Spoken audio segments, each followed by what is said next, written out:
Allied casualties in Normandy received the most expert medical care science can provide. 2 modern treatments, penicillin and blood transfusion, have cheated death in thousands of cases. Gangrene, from which millions have perished in past wars, has been conquered by the miracle of penicillin.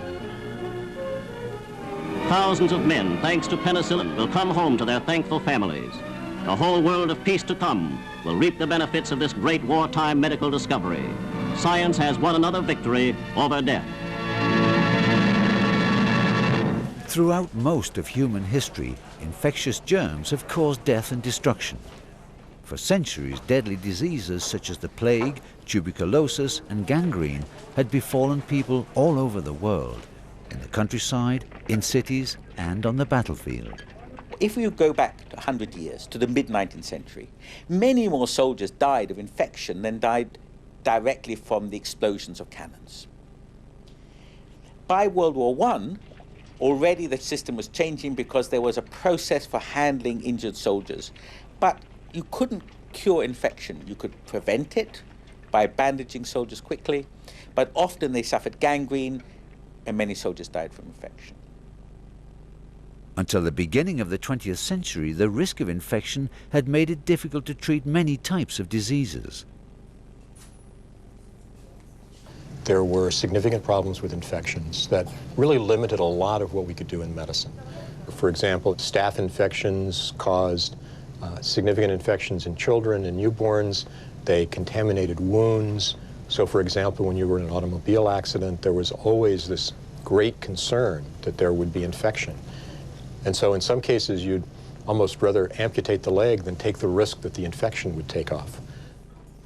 The hunt for medicine that can cure dreaded diseases such as syphilis, gonorrhea and pneumonia has been going on since the beginning of civilization. But it was not until the end of the 19th century that the discovery of how infectious diseases are spread came about. It was a big turning point that it was discovered that single microbes would cause the disease. And the thought was there that if we could find what was then called by Paul Ehrlich a magic bullet, something that would enter the body and seek out the invaders, namely the bacteria, then we could cure the patient without harming the patient. At the beginning of the 20th century, German doctor Paul Ehrlich developed a substance similar to arsenic with which to treat patients with syphilis. However, this proved to be toxic and had strong side effects. Then, in 1928, Scottish doctor Alexander Fleming accidentally stumbled upon a completely new medicine.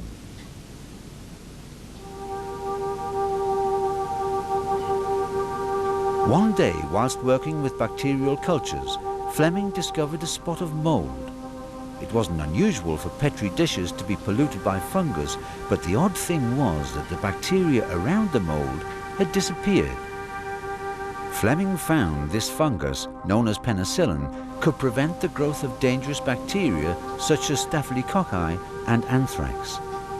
Experiments on rabbits showed that penicillin was apparently harmless, but Fleming didn't succeed in proving that the substance had a curative effect on people. This happened over 13 years later, and penicillin was then mass-produced in the United States. Through mass production methods, America is continually increasing its output of penicillin, the new drug that effects almost miraculous cures. The liquid medium in these bottles will grow the mold that forms penicillin. All penicillin produced is used by the Allied fighting forces. The liquid now charged with penicillin is poured from the bottles. Turned into a powder, it is ready for use.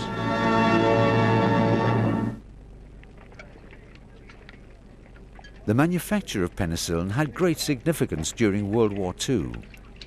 On the cover of Time magazine in May 1944, it said that Fleming's medicine would save more lives than war could spend. Penicillin was widely used to save the lives of soldiers suffering from septicemia, but also to cure different types of diseases among soldiers.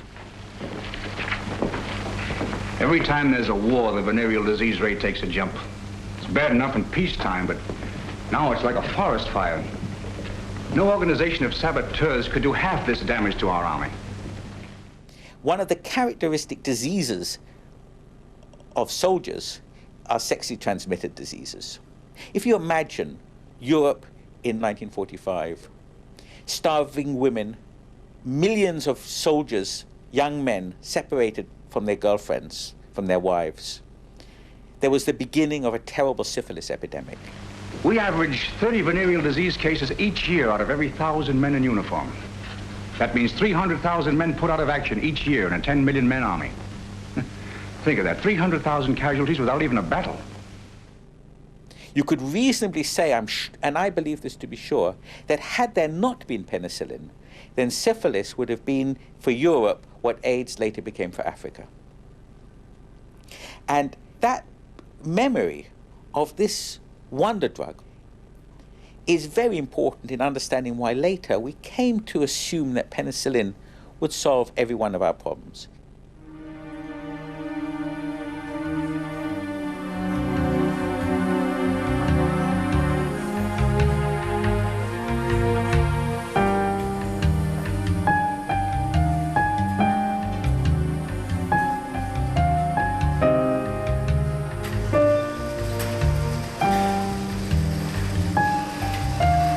In the post-war era, a long line of new antibiotics that could cure many major diseases was developed.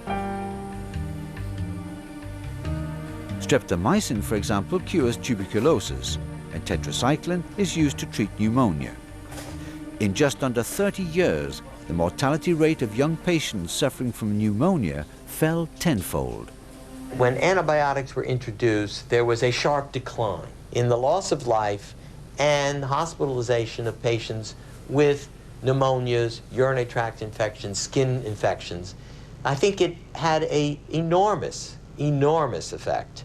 And I think this is why many in the clinical medicine field believe that antibiotics are one of the treasures that we have in our armamentarium to treat patients. Of course, then it is used not just for the gravely ill, but for people suffering those irritating illnesses which we have every day. The irritating infections, the sore throats, the sore fingers.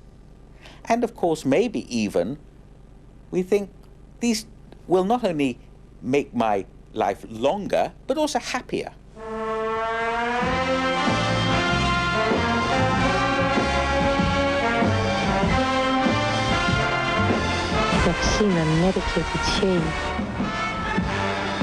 In fact, you could get penicillin in face creams. You could get it in cosmetics.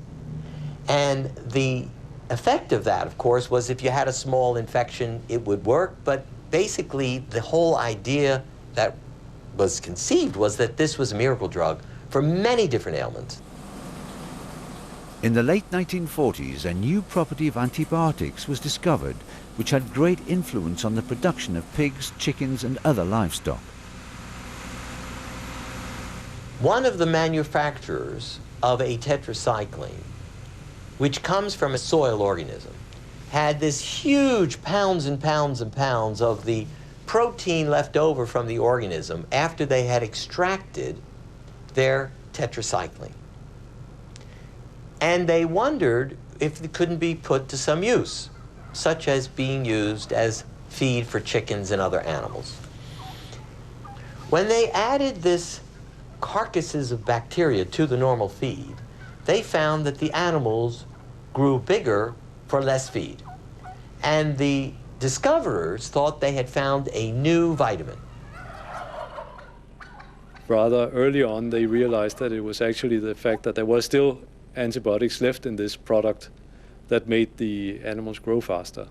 And it was then realized that if they just added low amounts, fairly low amounts of antibiotics to the feed throughout the life of the animal, it would grow faster than would otherwise be the case. So antibiotics very quickly became a production tool, not a medicine. It was not even talked about or seen as a medicine. It changed the industry overnight.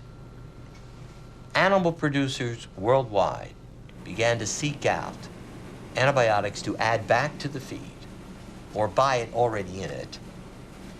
and no one was particularly concerned about what it might be doing outside the animal. In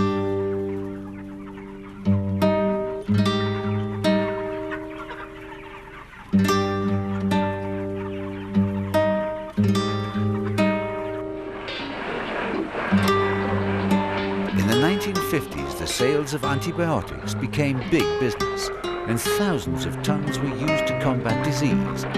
And in livestock, it was used as a growth promoter. The miracle drug, however, began to have its drawbacks. Fairly soon after their introduction, there was a small cloud on the horizon in that initially staphylococci, which were one of the bacteria, one of the groups of bacteria that one was really concerned about in terms of serious wounds and wound infections, began to show resistance to penicillin. Pathogenic bacteria could apparently become resistant to penicillin. Back in 1945, in the New York Times, Alexander Fleming warned against the uncontrolled use of penicillin, and also pointed out that taking too small a dose made a good breeding ground, as bacteria could survive small doses. No one took notice of Fleming's warning, and it wasn't until the 1960s that people realized the miracle drug could fail. Late in 1967, there was a small outbreak of an E. coli in the children's wards in a hospital in northeast of England in Middlesbrough. 11 children died. Almost all of them very weak. They had been born prematurely. And as far as the medical profession was concerned, this was not either unusual or terrifying.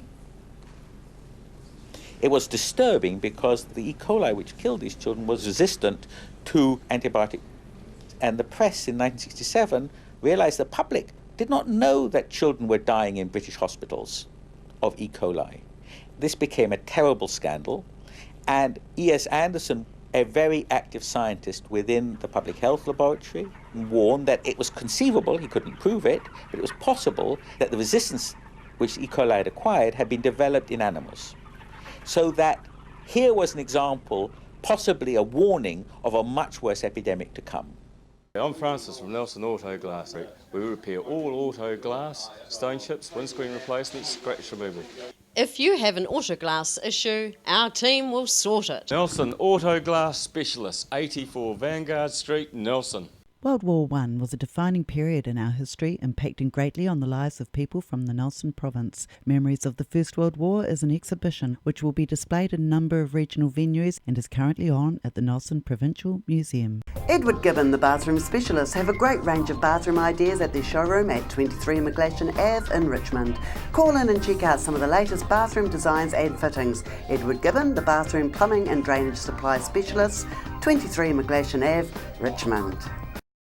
Why would you want to pay as much as $1,000 for a single bed mattress when you can buy a high quality locally made mattress like this for as little as $220? And a queen size mattress could cost you in excess of $3,000, but at Nelson Beds you could have a mattress like this as low as $425. So why would you go out and spend a fortune on your child's bedroom when you can come to Nelson Beds and buy a complete single mattress and base set, a 7-drawer Scotch chest, a headboard and a 3-drawer bedside cabinet for as little as $979. So call and discuss our custom manufacturing options and local after sales service at Nelson Beds, Nelson's only bedding manufacturer.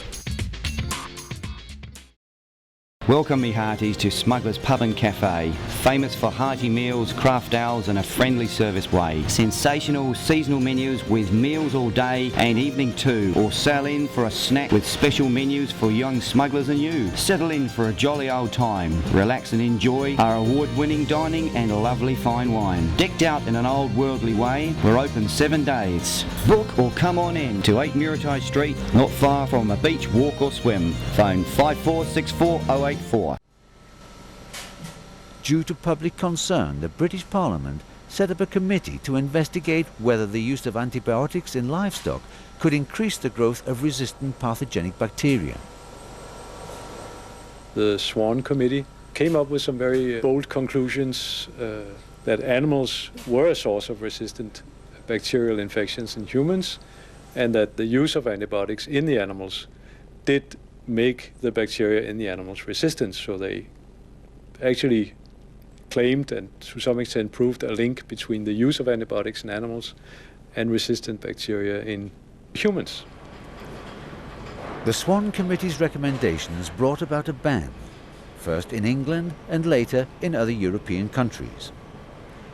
In husbandry, 4 different types of antibiotics were banned, as they're vital in combating human diseases. But the use of other types of antibiotics as growth promoters in livestock continued to rise.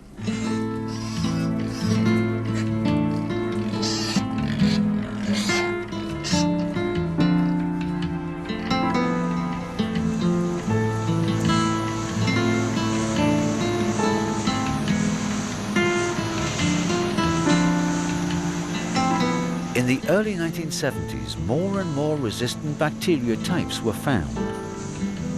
The aggressive Staphylococcus had long since survived penicillin, but up until then, new types of antibiotics had managed to suppress this most dangerous bacteria. By the time I received my medical training in the early 1970s, there was general acceptance that one never used penicillin for staphylococci. One would occasionally get a patient who came in from the community with a staphylococcal infection that was penicillin sensitive. But that was always something, you know, that was remarkable, that you would comment on. Oh, look, we got an old staphylococci strain that, you know, is still pen sensitive. But we had another drug that was you know, related to the original penicillin design. And so consequently, people didn't think too much about it. But there were grounds for concern, for in the 1970s, diseases which previously had been partly suppressed returned. The number of cases of tuberculosis began to rise, and gonorrhea could no longer be cured by many types of antibiotics. Many pathogenic bacteria began to show signs of multi-resistance. If you have a community of bacteria of which 1 or 2 have picked up a resistance trait, and you add the antibiotic, only those with the resistance will survive, and the next thing you know, you have a community of resistant bacteria. And yeah, they are kind of trading weapons. It's almost, you know, like trading baseball cards in which you give me yours, I'll give you yours, but often they don't lose the one they give, they just make another copy and give it to a next bacterium.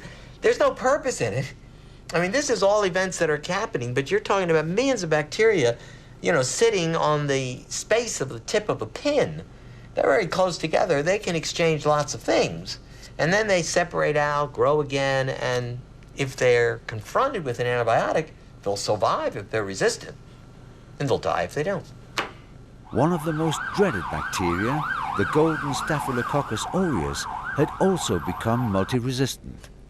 For several years, Staphylococcus aureus was resistant to penicillin, but now the bacteria could not be suppressed by penicillin's successor, methicillin.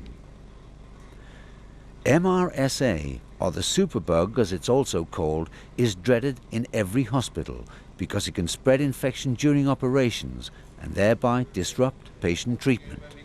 You have patients who go in for what should have something they look forward to, what should be a hip surgery which will let them walk again with ease, and instead they emerge, you know, months later after, you know, months of antibiotics, hospitalization, therapy, with a totally dysfunctional joint and complete disability.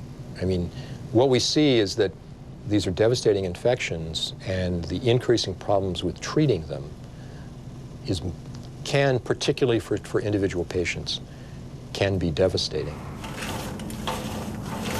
On top of a motorcycle accident, MRSA is something Bob Rice really didn't need. The germ also caused infections in other areas. On many of his sites where he had what we call the donor sites for plastic surgery, plus other open areas, and including the intravenous access site that he needed so he could receive fluids and drugs. And he got an infection on what we call a central line, which is placed up here into one of the large veins. And then he developed infection in his bloodstream from that required ongoing and quite prolonged antibiotics. Roger Pudney was not so lucky. An abscess in one leg from a suspected spider bite changed his life for the worse. For 6 months, he was isolated and pumped full of antibiotics. But Roger Pudney lost the fight. The only recourse was amputation.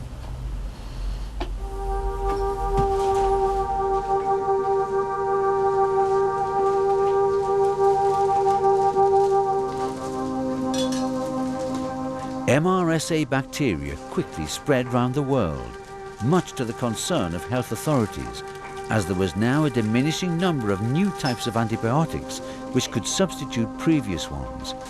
The drug industry had practically given up on finding new types of antibiotics. It's risky.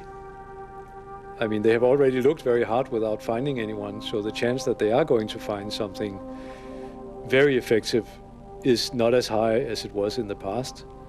And also, even if they find a drug, getting it approved is a very lengthy and very costly process that also has a very high risk of not leading to a product that goes to market at the end of the day. So industry is prone to go in other direction where there is more chance of making a profit.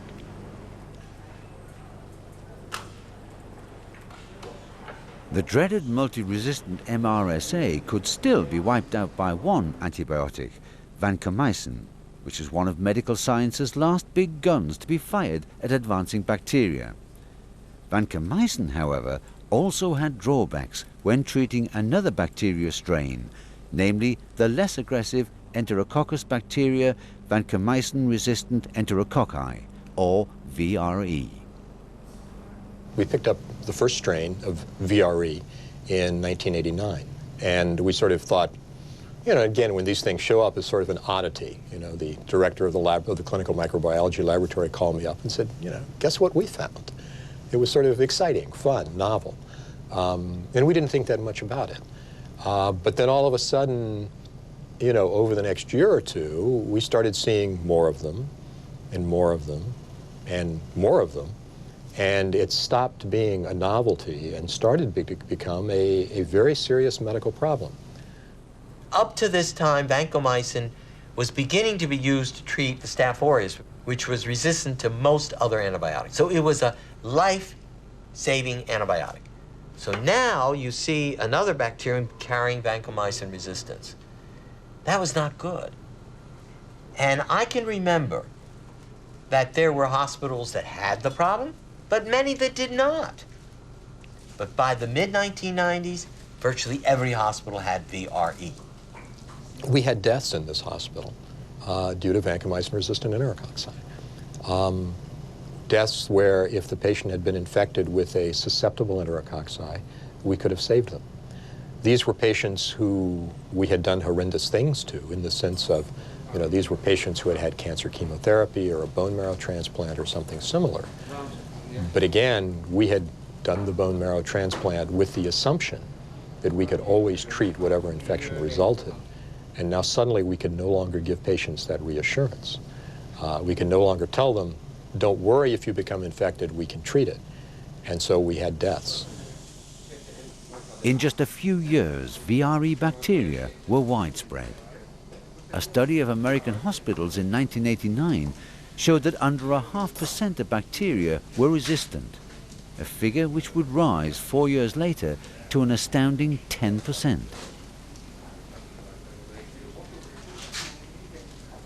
The spread of VRE caused much concern, even more so when Danish studies showed that VRE bacteria developed during pig and chicken production by a growth promoter that's related to vancomycin.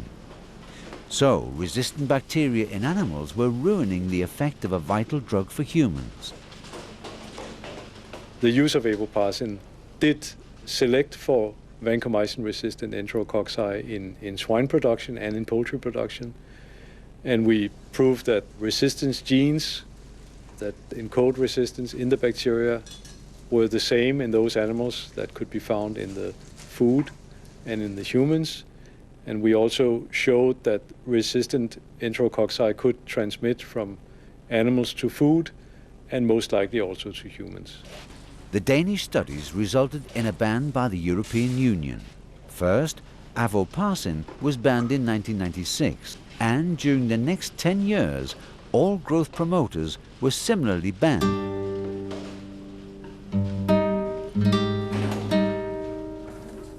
Nevertheless, the development of resistant bacteria didn't stop, which for hospitals proved to be a grave problem. The American health authorities estimated that 1 in every 20 patients became infected by pathogenic bacteria whilst in hospital. Resistant bacteria quickly spread in countries where antibiotics were administered without doctor consultation, and in countries where antibiotics were prescription drugs, patients pressured doctors to prescribe antibiotics even when it wasn't necessary. The World Health Organization estimated that in the treating of bronchial infections, up to 80% of antibiotic use was completely unnecessary. Overuse and misuse does no purpose therapeutically, and all it does is recruit more resistance. Treat the patient, get him well, that's it. But if you use it for 5 times more than it's needed, or you use it when there's a cold virus and there's no bacterium, it's a misuse that does have an impact, because you wipe out the susceptible kinds of bacteria and you allow the resistant ones to take over. Resistant pathogenic bacteria has recently been classified as one of the world's 3 greatest health problems. As the World Health Organization states, the pipeline of new drugs is running dry. Today, old diseases are re-emerging with a vengeance. Tuberculosis, for instance, is now one of the world's biggest killers, with over 2 million people dying from it every year, and with some of them dying of a new multi-resistant tuberculosis bacteria. We think that there are about 500,000 multi-drug resistant TB cases every year around the world, and the absolute most difficult areas is the countries of the former Soviet Union. The problem is MDR-TB in prisons, and one of the reasons is that prisoners are malnourished, they are vulnerable, they may have HIV, so they are vulnerable to get TB. Prisons are overcrowded. I mean, people live in so small areas, so they have to sleep in shifts, and that means that if someone has MDR-TB, it's transmitted very rapidly to others. So the prisons in these countries have really been the source of the MDR-TB epidemic. The situation is really, really scary in the former Soviet Union, and also places in China where the rates are very, very high. But we must be careful all around the world, because TB doesn't stop at borders.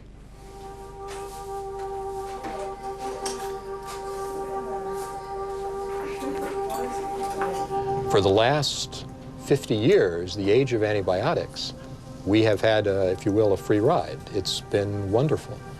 And what will happen is that we will be moving into what has been termed the post-antibiotic era, where suddenly we go back to the way we were in the 1920s and 1930s, where infection was the killer. Finding new antibiotics is not easy. That companies that could do it are not doing it. And so as resistance gets worse, new drugs are lagging behind. That makes the problem even worse. The concern that I have is that while today I may be telling you we're hanging by our fingernails, 5 years from now, I may be telling you, I'm not hanging on anymore. Suddenly, I have microorganisms which are not able to be treated with that one last antibiotic that I have left.